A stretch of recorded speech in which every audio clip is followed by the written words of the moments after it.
નમસ્કાર મિત્રો, મારી ચેનલમાં તમારું સ્વાગત છે। મિત્રો, અત્યારે હાલની સૌથી મોટી અને દુઃખદ ખબર સામે આવી રહી છે।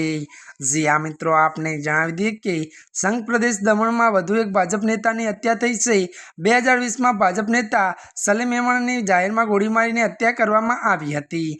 જો કે મિત્રો, મળતી માહિતી અનુસાર આપને જણાવી દઈએ કે તો હવે ઘરમાં ઘૂસી ભાજપ નેતા વિકી કાશીની હત્યા કરવામાં આવી છે। મળતી માહિતી અનુસાર મિત્રો, આપને એ પણ જણાવી દઈએ કે ત્યારે મિત્રો, આ અંગે મળતી માહિતી મુજબ દમણ ભાજપ ઉપપ્રમુખ વિકી કાશી પોતાના ઘરે હતો ત્યારે તે એક બુગદારથી ધારી શખ્સ ધારદાર હથિયાર લઈને અચાનક ઘરમાં ઘૂસી ગયો હતો અને વિકી કાશીના ગળાના ભાગે અને છાતીના ભાગે ઘા મારીને ફરાર થઈ ગયો હતો। જો કે મિત્રો, ત્યારબાદ જણાવી દઈએ કે વિકી કાશીની હત્યા બાદ દમણમાં ચકચાર મચી ગઈ હતી। પોલીસે આ અંગે હત્યાનો ગુનો નોંધીને હત્યારોને ઝડપી પાડવા કાર્યવાહી હાથ ધરી છે।